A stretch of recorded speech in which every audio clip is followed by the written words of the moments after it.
Salah satu kewajiban perpajakan yang harus dijalankan oleh wajib pajak adalah melaporkan SPT tahunan pajak penghasilan. Begitu juga untuk sebuah perusahaan seperti PT, CV, firma, koperasi, yayasan, dan lain-lain. Jenis SPT yang digunakan untuk wajib pajak badan adalah SPT tahunan PPh jenis 1771. Tidak menutup kemungkinan ketika telah terdaftar sebagai wajib pajak, perusahaan yang didaftarkan belum beroperasi atau belum berpenghasilan. Nah, bagaimana cara melaporkan SPT PPh badannya? Simak terus video ini sampai selesai, karena kami akan membahas bagian-bagian mana saja yang harus diinput pada SPT tahunan PPh badan. Selamat datang di Funtex, dan oke, mari kita mulai.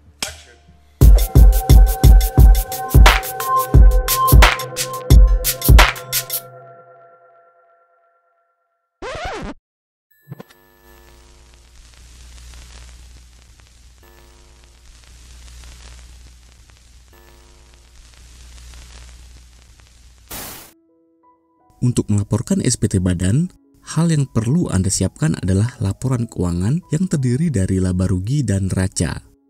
Jika saat mendirikan perusahaan, Anda telah membeli aset atas nama perusahaan, Anda juga harus menyiapkan laporan penyusutan aset atau aktiva.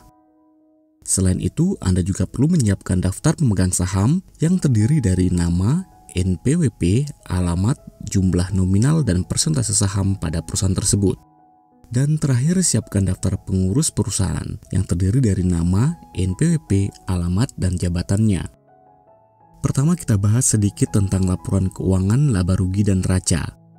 Bagi perusahaan yang belum beroperasi, biasanya laporan keuangan tidak banyak yang perlu diisi. Berikut ini adalah contoh isian laporan laba rugi. Bagian penghasilan dan biaya-biaya dikosongkan sehingga hasil laba atau rugi adalah nihil.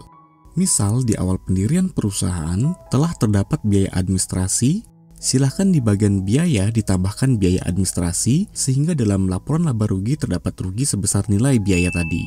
Lanjut ke bagian neraca. Ini adalah contoh isian dari neraca. Pada bagian neraca, jika posisi laba rugi adalah nihil, maka isian yang perlu diisi adalah kas atau bank pada aktiva dan modal pada pasiva dengan nilai sama saat penanaman modal. Seharusnya nilainya sama dengan jumlah modal yang disetor yang terdapat pada akte pendirian perusahaan. Saya beri contoh modal sebesar 50 juta rupiah.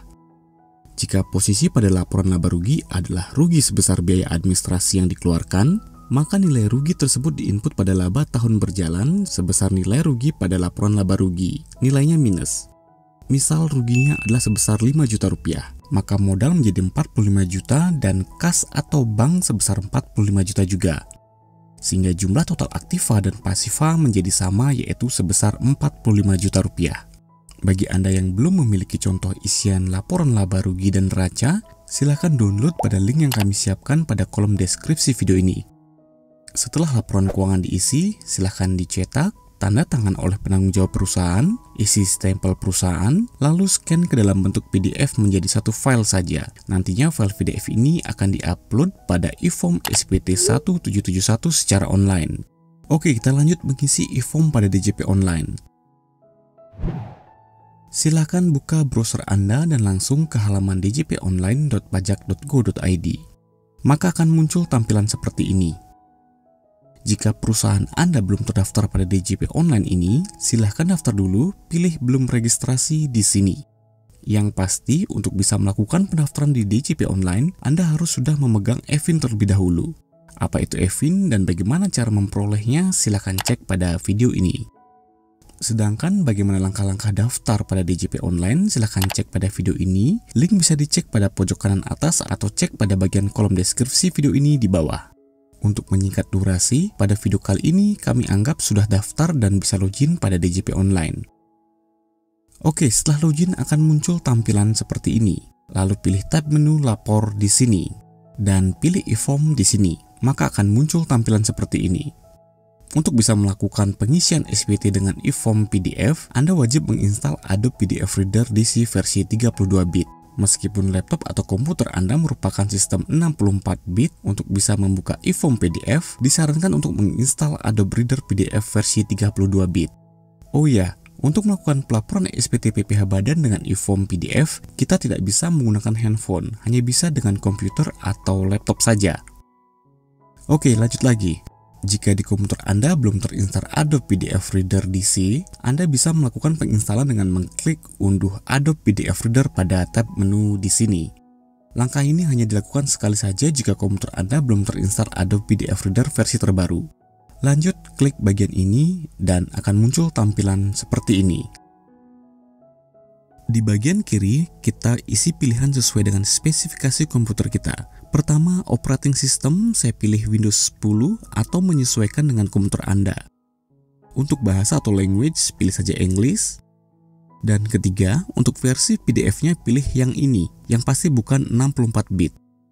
Lalu uncheck atau hilangkan centang pada optional offers jika tidak ingin sekalian install antivirus McAfee. Lalu download Acrobat Reader pada bagian ini. Tunggu sampai proses download selesai. Jika sudah terdownload, silahkan buka folder download, tempat file installer Adobe Reader terdownload atau tersimpan, dan install aplikasinya dengan tampilan dan nama seperti ini. Silahkan tunggu sampai proses instalasi selesai.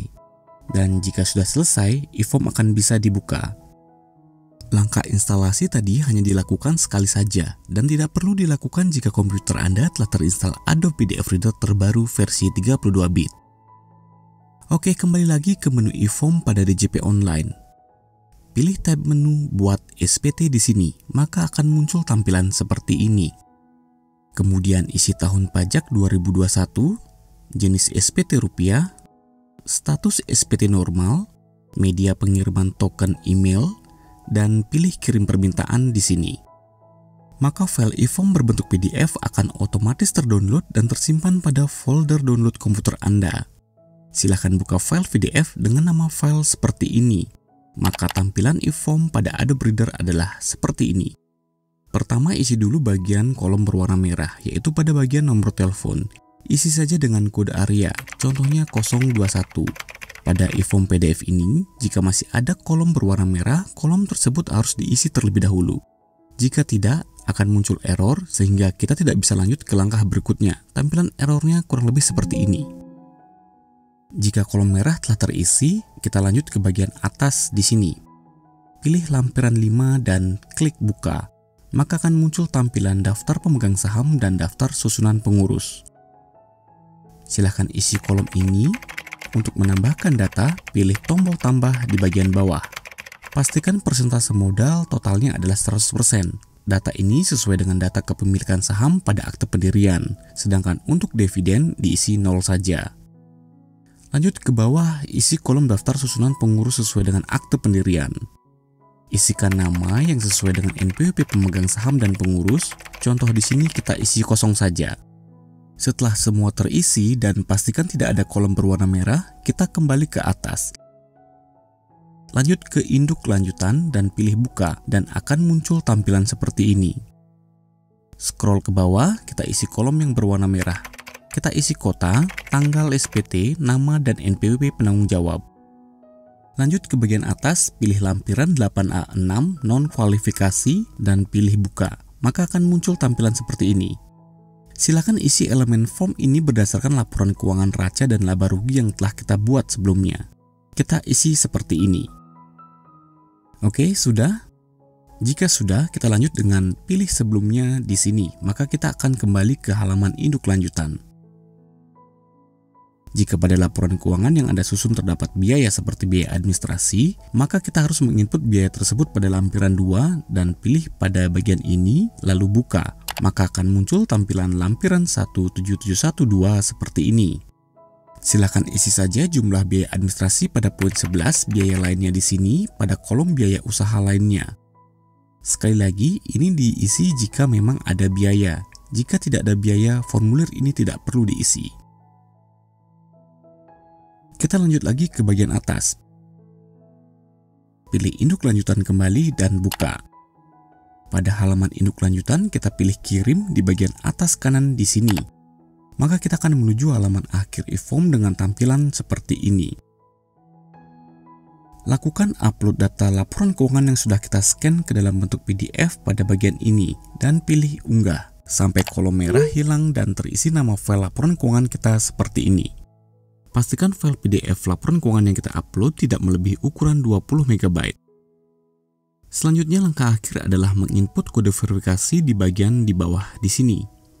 Silakan isi kolom yang berwarna merah dengan kode verifikasi yang telah dikirim ke alamat email Anda. Silakan cek email Anda. Di email akan ada kode verifikasi dengan tampilan seperti ini. Maka copy kode tersebut, lalu paste pada kolom kode verifikasi pada e-form, lalu pilih submit. Jika pengisian sudah sesuai, maka SPT Anda sudah berhasil terkirim dan muncul notifikasi kurang lebih seperti ini. Untuk bukti pelaporan secara elektronik akan terkirim otomatis ke email Anda. Silahkan cek email Anda kembali dan tampilan bukti pelaporan SPT adalah seperti ini. Jika Anda sudah menerima bukti ini, maka Anda sudah berhasil melaporkan SPT tahunan PPh Badan. Ya, kira-kira cara melaporkan SPT tahunan PPh Badan dengan status nihil seperti itu. Memang agak pusing melihat banyaknya formulir yang ada pada SPT 1771, tapi tidak semua formulir harus diisi. Kita hanya perlu menginput beberapa data saja seperti yang sudah kita lakukan tadi.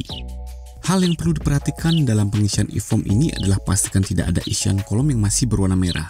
Dan juga saat melakukan submit SPT, ada beberapa kendala error yang biasanya muncul. Untuk menyelesaikan kendala tersebut, silahkan cek video yang ini atau klik pada link di pojok kanan atas. Di video tersebut kami bahas troubleshooting secara teknis untuk menangani kendala-kendala error pada e-form.